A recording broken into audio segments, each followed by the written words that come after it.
Assalamualaikum warahmatullahi wabarakatuh. Perkenalkan nama saya Muhammad Ferdiansyah dari kelas A nomor presensi 26. Di sini saya akan mempresentasikan hasil tugas mini skripsi saya dengan tugas dari mata kuliah metodologi penelitian kualitatif. Di sini saya mempresentasikan hasil kerja saya, yaitu penelitian dengan metodologi kualitatif yang berjudul Keberadaan Mikroagresi dalam Konteks Komunikasi Antar Budaya di Indonesia.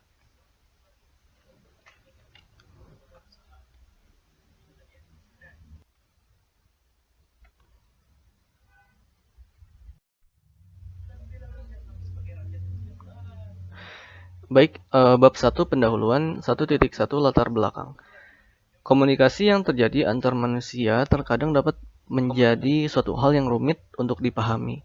Pesan-pesan yang disampaikan dalam komunikasi terkadang merujuk kepada sesuatu yang berbeda dari apa yang biasa kita dapatkan. Selain daripada merespons makna kata dari yang disampaikan seorang komunikator, seseorang yang menerima pesan juga perlu untuk mengetahui makna tersembunyi dari pesan tersebut. Konsep mikroagresi merupakan salah satu dari pesan rahasia atau makna tersembunyi tersebut.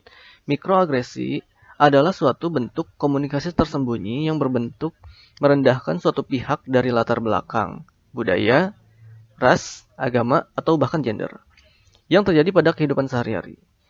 Menjadi suatu tantangan sendiri bagi penduduk di Indonesia dengan kehadiran mikroagresi ini, yang notabene Indonesia merupakan salah satu dari negara yang memiliki kebudayaan yang beragam dan terkenal dengan persatuannya yang baik melalui toleransi antar umat beragama, suku, sampai bahasa. Bahkan dari banyaknya konflik sosial yang terjadi di Indonesia, perbedaan menjadi salah satu dari banyak pokok intinya. Ditambah dengan semakin berkembangnya zaman, kecanggihan teknologi seakan memperluas celah jurang persatuan di Indonesia. Sifat manusia seperti etnosentrisme, egoisme, dan dogmatisme yang negatif pun kian merajalela bak jamur di musim hujan. Pemikiran seperti itu tidak hanya terjadi secara alami hanya dari proses komunikasi saja, melainkan juga disebabkan oleh pemahaman yang menyeleweng dari konsep Pancasila yang sebenarnya. Pemahaman tersebut memanglah tidak begitu menyengat seperti ajaran komunisme atau yang lainnya. Namun justru dengan kelembutan itulah, pemahaman sosial yang negatif ini bisa dapat menyerap dan diterapkan oleh kebanyakan orang. Pemahaman sosial yang buruk ini biasanya terdapat pada banyak buku self-improvement yang notabene banyak orang membutuhkan demi memenuhi kebutuhannya akan ilmu dalam menjalani kehidupannya. Pemahaman ini terselip di dalam buku dengan iming-iming self-improvement. Terlepas daripada itu semua, interaksi sosial yang negatif juga bertentangan dengan kehidupan berbudaya di Indonesia. Dapat dikatakan bahwa semua kebudayaan di Indonesia pasti menghimbau kepada kebaikan. Begitu pula dengan pola komunikasi yang mereka lakukan. Walau terkadang persepsi berdasarkan budaya yang telah dipelajari, maka persepsi seseorang atas lingkungannya bersifat subjektif. Dengan banyaknya faktor pendukung untuk memperbaiki kehidupan sosial antar budaya di Indonesia, sehingga tidak ada alasan lagi untuk menuju kepada keterpurukan dalam bersosialisasi.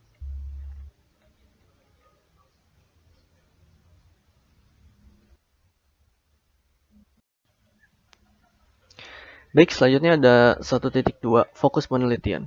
Yang pertama, apakah masyarakat mengetahui tentang mikroagresi? Karena mikroagresi ini merupakan studi yang terbilang cukup baru karena muncul pada beberapa tahun sebelum tahun 2020. Maka dari itu, peneliti mengkhawatirkan apakah masyarakat masih mengetahui tentang mikroagresi tersebut. Yang kedua, mikroagresi yang dikhawatirkan untuk terjadi di kalangan masyarakat Indonesia yang terkenal dengan keberagaman budayanya.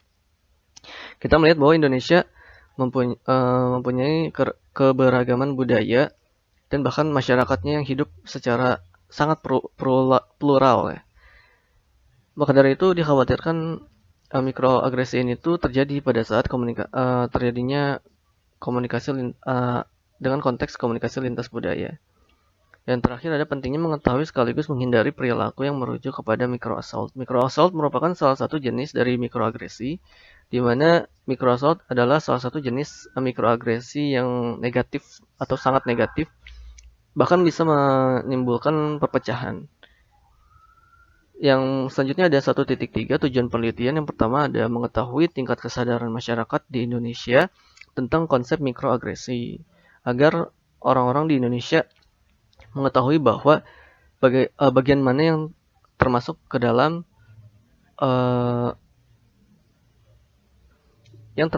mikroagresi, atau perkataan apa yang termasuk ke dalam mikroagresi, atau perbuatan apa yang termasuk ke dalam mikroagresi, sehingga bisa meminimalisir kata-kata tersebut atau perilaku-perilaku atau perbuatan-perbuatan tersebut. Yang kedua ada mengetahui bagaimana mikroagresi terjadi pada komunikasi lintas budaya. Seperti yang sebelumnya sudah disebutkan bahwa mikroagresi ini sangat rentan terjadi di Indonesia karena melihat banyaknya keberagaman budaya di Indonesia, sehingga pada saat orang melakukan komunikasi lintas budaya di Indonesia akan sangat rentan terjadi mikroagresi ini, sehingga tujuan penelitian di sini adalah untuk mengetahui bagaimana mikroagresi bisa terjadi dalam komunikasi lintas budaya. Yang terakhir ada manfaat penelitian 1.4, yaitu yang pertama menyadarkan masyarakat tentang konsep mikroagresi. Yang kedua, menghindari terjadinya perpecahan antar budaya di masa depan akibat dari mikroagresi tersebut. Kita melihat bahwa realitas di kasus-kasus sebelum tahun 2022 di mana banyak ada perpecahan antar suku yang disebabkan karena hal-hal sepele atau mungkin perebutan hak milik yang mungkin awalnya itu diawali dengan hal-hal yang mungkin berkaitan dengan komunikasi lintas budaya yang fatal atau yang keliru dan sebagainya. Maka dari itu manfaat penelitian di sini tercantum untuk menghindari terjadinya perpecahan antar budaya tersebut dan menyadarkan masyarakat tentang konsep mikroagresi sehingga menciptakan masyarakat yang lebih sopan, yang lebih baik, dan juga melek akan mikroagresi ini.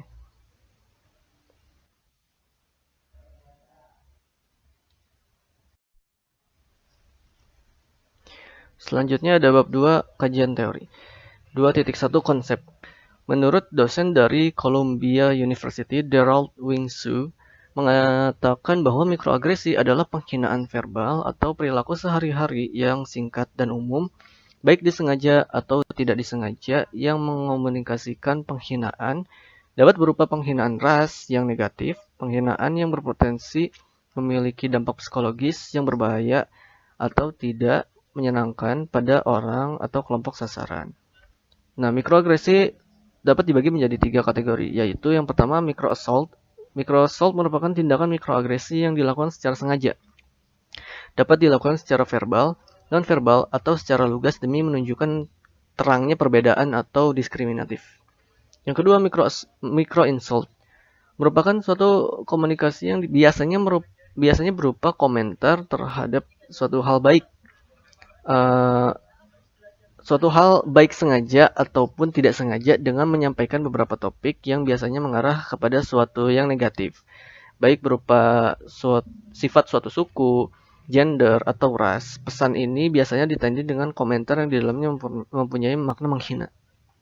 Dan yang terakhir ada micro-invalidation. Micro-invalidation adalah bentuk mikroagresi yang tidak disengaja. Biasanya pada micro-invalidation, efek yang ditimbulkan dari pesan yang tersembunyi tersebut hampir tidak terasa, sehingga mengabaikan pemikiran yang dapat mempengaruhi psikologis. Dari kategori yang dijabarkan di atas, terlihat bahwa hampir semua percakapan dapat berpotensi menjadi mikroagresi. Ini juga yang disampaikan oleh Peirce, yang dimana ia menganalogikan mikroagresi sebagai pengeboman terus-menerus yang akan berdampak negatif kepada kumpulan antar ras atau suku. Seperti pada negara Amerika, merupakan negara yang plural, hampir dari semua ras terdapat di sana. Sangat sering terjadi mikroagresi dalam segi apapun, seperti pada contoh seorang mahasiswa dengan ras Asia Amerika diwawancarai oleh suatu perusahaan untuk mendapatkan beasiswa. Kemudian di akhir dari wawancara tersebut, sang Pewawancara memberikan pujian dengan mengatakan bahwa ia sangat mahir dalam menggunakan bahasa Inggris. Namun mahasiswa tersebut justru merasa heran dengan perkataan tersebut. Apa yang mahasiswa tersebut dapati merupakan dua hal yang sangat berbeda. Yang pertama, kalimat pujian karena menggunakan bahasa Inggrisnya yang sangat baik, atau menyinggung rasnya sebagai orang ras Asia Amerika yang terkadang bahasa Inggris bukanlah bahasa pokoknya, sehingga yang dilontarkan si pewawancara berkonotasi negatif. Sama halnya dengan menyuruh orang ras Hispanik untuk beristirahat atau tidur, karena melihat daerah sekitaran mata mereka yang seakan mempunyai kantung mata. Mikroagresi sangat pelik kaitannya dengan interaksi sehari-hari menurut Connerly dan Pedestrian pada 2005. Mikroagresi berhubungan dengan kesadaran serta dimanifestasikan dengan halus mengenai bias dan diskriminasi yang banyak individu memiliki dan individu memiliki dan yang dimiliki individu dan lakukan padahal mereka tidak bermaksud melakukannya. Mikroagresi bersifat singkat, pertukaran pembicaraan sehari-hari yang berisi pesan merendahkan kepada kelompok sasaran seperti etnis, minoritas, wanita, dan orang dengan orientasi seksual yang minoritas. Seakan menjadi diskriminasi secara tidak langsung, apalagi di negara yang mempunyai kemajemukan masyarakat yang tinggi seperti Indonesia, baik dari segi ras, suku, maupun agama.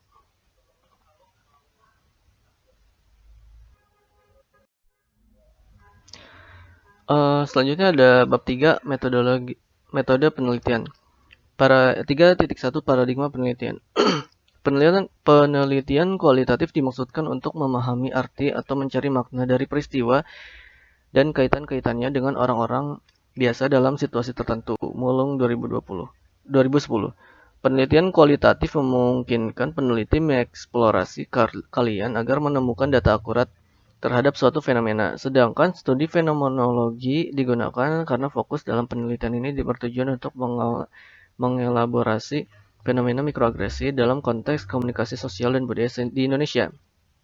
Studi fenomenologi memungkinkan peneliti masuk sebagai partisipan dalam sebuah fenomena sehingga keakuratan data bisa diperoleh dengan sempurna. Dalam studi fenomenologi, peneliti harus fokus pada bagaimana objek anggota memproduksi secara interpretif bentuk-bentuk yang dianggap nyata. Kajian ini selanjutnya dianalisis dengan perspektif komunikasi sosial dan budaya. Perspektif ini disesuaikan dengan bahan kajian agar mendapatkan kesimpulan terarah dalam konteks ilmu sosial.